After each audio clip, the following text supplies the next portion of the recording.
Come with me on a trip into angling adventure. We'll ride the ragged edge where the fish are big and wild. From the fabled Walker's Cay, we'll travel to the ends of the earth, to the loneliest oceans and the farthest rivers in search of the best light tackle action. We'll pit the smallest lures and the lightest rods against the toughest fish, and we'll burn the stories into the memory of film on the Walker's Cay Chronicles. The more I travel, the more I realize that God still owns a heck of a lot of country. And one prime slice of heavenly real estate runs through the northeast corner of the Carolinas, where I had come this morning in June to fish for spring stripers with one of the area's unofficial gatekeepers, writer and professional angler, Lefty Kreh. I can't quit thinking about how much fun we had the last time we were in North Carolina fishing for, albacore with Tom Earnhardt. And we're going to have a lot of fun on this one, too. This Roanoke River's got some great striper fishing there, and we're going to have a ball there, I guarantee you. So, with our immediate future guaranteed by none other than Lefty Kreh, we drove to the Roanoke River and changed vehicles.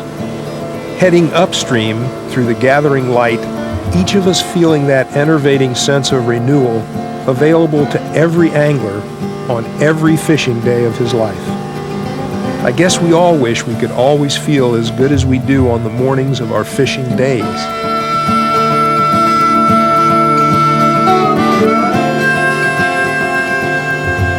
To help Lefty and I enjoy ourselves, Tar Heel Chuck Lockridge was at the wheel, completing the threesome that promised laughter as well as fish. Beauty would not be in short supply either. The Roanoke is exquisite, a living work in progress, its waters and shores reclaimed from the spoilers upstream and made whole again for the stripers and other fish to whom the river really belongs.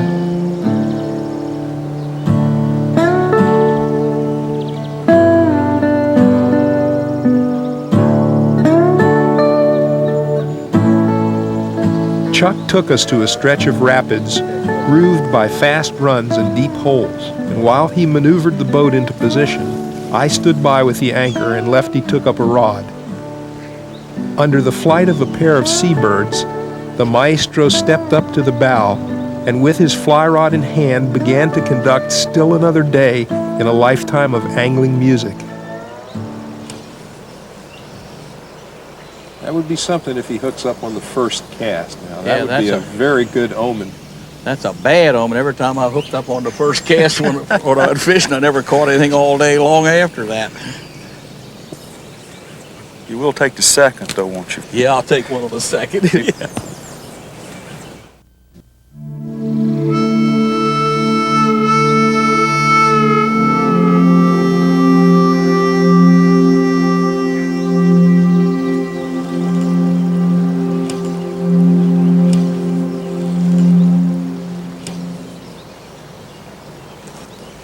Oh, no, that's the bottom. You found it snagged. Yep, and I am snagged too. I think we're going to have to lose that fly. Actually, I've got another rod with a chartreuse fly on it. Why don't you give try me another that rod? A different one, though, Flip. Hey? There you go. Straight to the salmon rivers and rivers rapids. If I had to have one cloud of minute, it's chartreuse and white. Oh, boy. This fly has got to be the best all around. I've caught over 50 species of fish on this fly in fresh and salt water. And I've caught a total of 80 different kind of fish on the clouds or minnow all over the world. Now that's in fresh and salt water. But this is the best single underwater fly to come along in many, many years.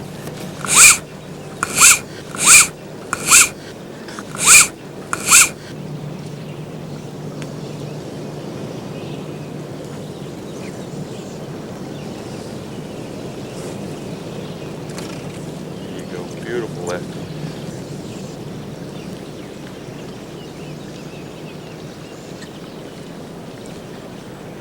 Lefty, do you want me to put a chartreuse clouser on there? I think this one's did all, that work, I think this Lefty? one's all right. I think that one's working, Flipper. It flashed down in that water 3 and 4 foot deep. Those stripes on the side, they call them line sides up north. They used to years ago up in New England. And you can really see why. Okay, if you could bring her on around. Yeah, Lefty, bring it on around the side. Beautiful, beautiful fish. Wearing a green mustache. So healthy.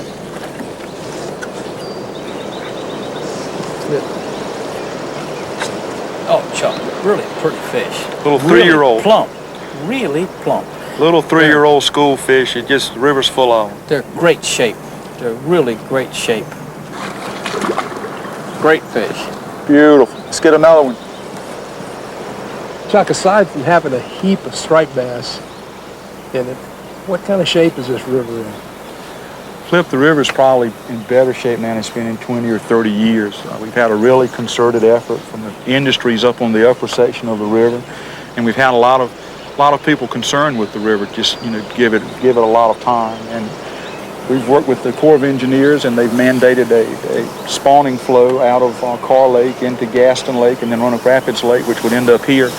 That would give us a really good spawning flow. Through a dam? Through the dams. Yeah. It's a series of 3 dams and finally gets here. And we've got a mandated flow from the 1st of April through the 15th of June. And we've got a tremendous run of stripers. Starting with the 88-year class, we've got fish in here probably up to about 15 pounds. What is it that's going to cause the fish to get bigger? Just not to be caught, not to be harvested, whether it's done commercially or recreationally. Sport fishermen get a small keeper season on the river. And commercial guys? And commercial guys get a season in Albemarle Sound. That's it. Oh, Look at that. and they really in the water. Oh, they're beautiful fish. They really are. Absolutely beautiful this morning. All right, Chuck, Bring you him think you around can to the handle Lefty, him? We'll get him right back down there.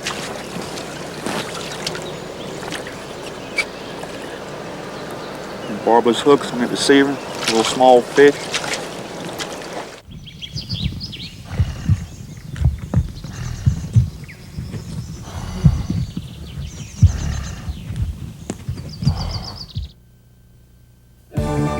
Flip Pallot here with an incredible new offer. By popular demand, you can now own every episode from the first 3 award-winning seasons of the Walker's Cay Chronicles. Yes! There he is. There. Each year's set of 13 complete episodes is only $89.95 plus shipping and handling. To order, call 1-800-WALKERS and log on to our new website at walkerscay.com. There's more angling action, information, and incredible surprises only a click away.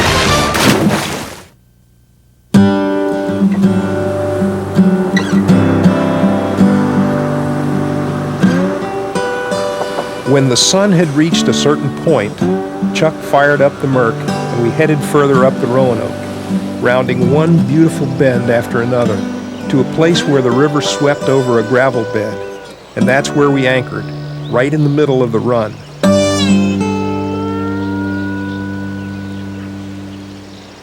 It was my turn now at the podium.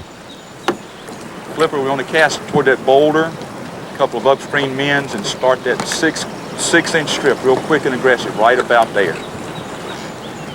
Perfect. They'll usually thump it pretty good. Feels like somebody dropped a ball-peen hammer on it. Ball-peen hammer, huh? Ball-peen hammer.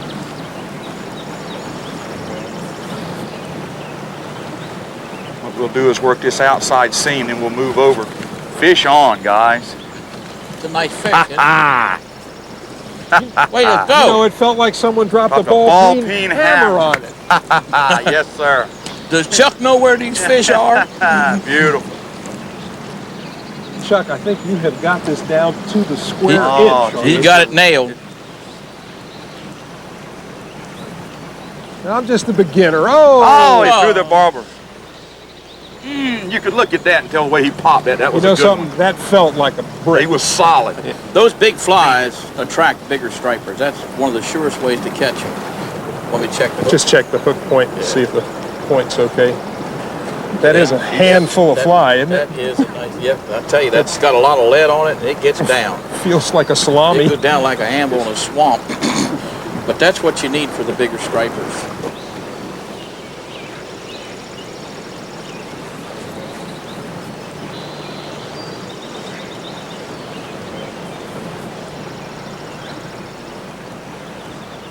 I'm just not getting the distance here. I don't. Flip, you throw the tightest loop anybody in the fly fishing business. You can put a floating line through a screen door with a loop, but this thing is just the opposite. And most people hate these sinking lines, but they actually are the easiest casting line. What you want to do is never false cast them, because it's a change of direction that causes the problem.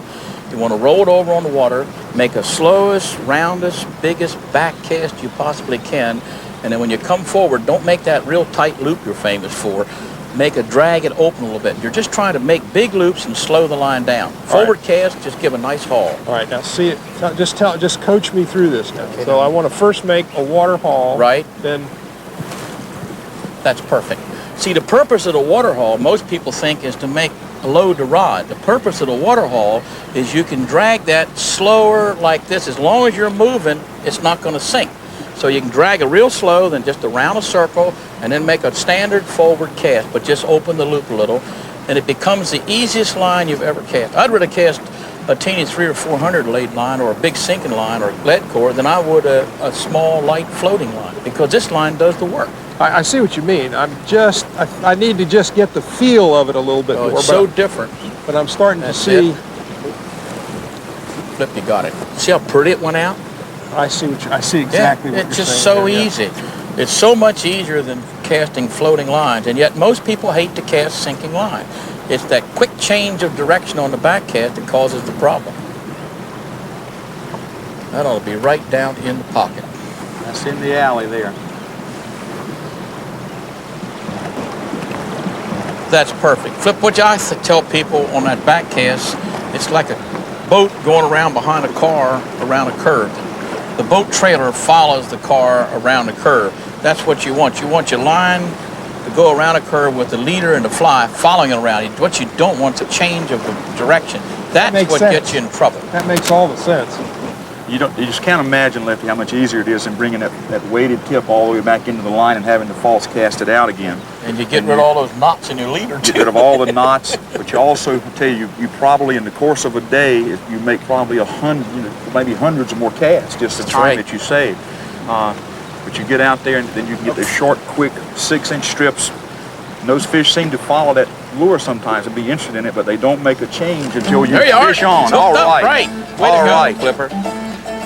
Bend that little 8-weight. They get those big broad shoulders. There's that ball peen hammer we were talking about a while ago. This is a pretty good game, guys. I don't know if that's current or fish, but he's putting a good bend in that Get those rod. broad shoulders in that current. It's a little bit different fishing catching them out there on a little tidal pond somewhere. He's putting some stuff on it. All right, Flipper. Look at a little bit better. That fish like maybe about 5 or 6. I love this. Look at him fight that current. Like a trout in the water. Yeah, fight that current. Look at the flash.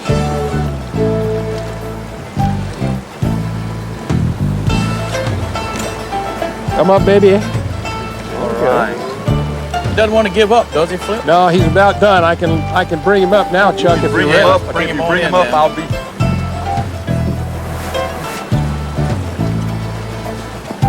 We can do this. Just get him up on top. Oh yeah, get that head out of the water, you got him. We can do this. We can do this. He ain't taking it. It's too friendly, is it? I won't grab anything but the leader, Flip. Okay. She's ours now. Get that barbless hook out of his mouth. He's out of there. Chartreuse and white. Absolutely beautiful fish. They feel like monsters in that current. Use that to their advantage, just like a trout or a salmon. That would be a spawning size fish? Excellent spawning. 4 to 6. 4 to 6. Nice fish. That's an 8-weight fly rod, too. Nicely done. Thanks, Chuck. Hey, Lefty, you let me take one more shot? Yeah, I guess so. Nice one.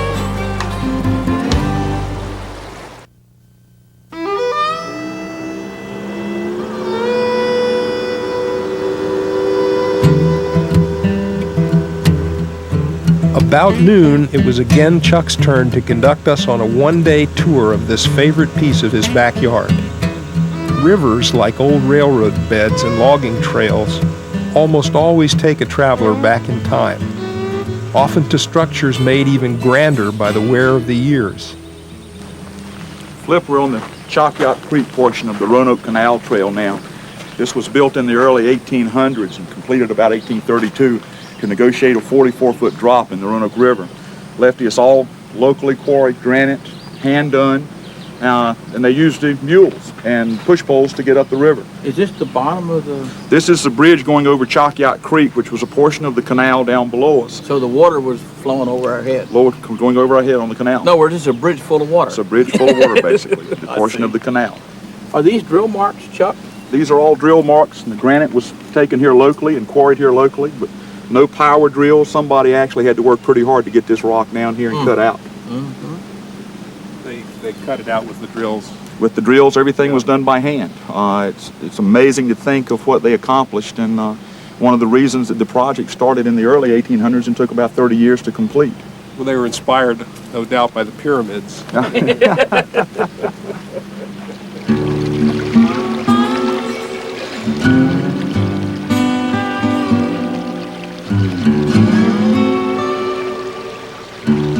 After lunch, we were back at it, casting our weighted streamers into this scenic highway for spawning stripers.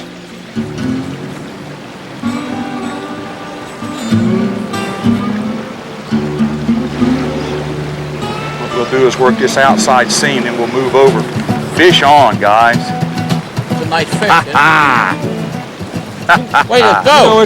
This one does not feel nearly as big. Yeah, that last fish was a big hummer, I'm pretty sure. May have some shoulders. I'm not sure he really knows he's in trouble yet. It's good to know they moved back in there and have a little traffic through there. Yep. Well, He definitely knows how to swim. The biggest thing about this guy might be his attitude. And it's a bad one too, ain't it? Not something you'd like to see in Sunday school.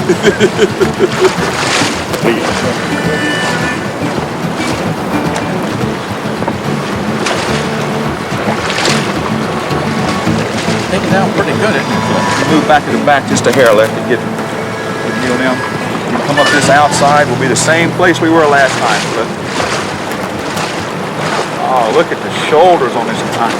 Ready, Chuck? Yeah, just lead him right up, Flip. We've got the leader. I won't touch anything else. Excellent. Excellent.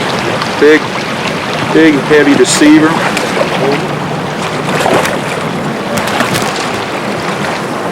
Look how fat that fellow is. Healthy fish. Can you get the fly that barbless should come right out? Excellent.